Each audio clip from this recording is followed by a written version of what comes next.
ఉపరాష్ట్రపతి ఎన్నిక జరగబోతోంది.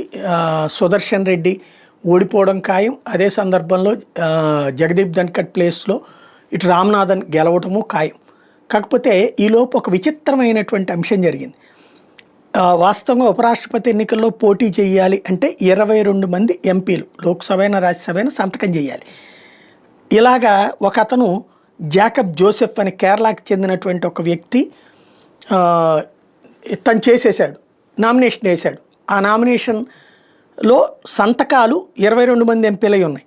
కానీ వెరిఫికేషన్లో తేలింది ఏంటంటే, మన ఇక్కడ లిక్కర్ కుంభకోణంలో జైల్లో ఉండి లోక్సభకి వెళ్ళలేకపోతున్నటువంటి మిథున్ రెడ్డి సంతకం పెట్టినట్టుంది అతను దాని మీద. మొత్తం 46 మంది అభ్యర్థులు 68 నామినేషన్ పత్రాలు సమర్పిస్తే పరిశీలనలో 28 నామినేషన్లు రద్దు చేయబడ్డాయి. చివరికి 2 అభ్యర్థుల నామినేషన్లు మాత్రమే చెల్లుబాటు అయినాయి, సిపి రాధాకృష్ణన్ అట్లాగే సుదర్శన్ రెడ్డి. అయితే ఈలోపు మిథున్ రెడ్డి సంతకమే ఇందులో వాడటం అన్నటువంటిది ఇప్పుడు సంచలనం సృష్టిస్తోంది.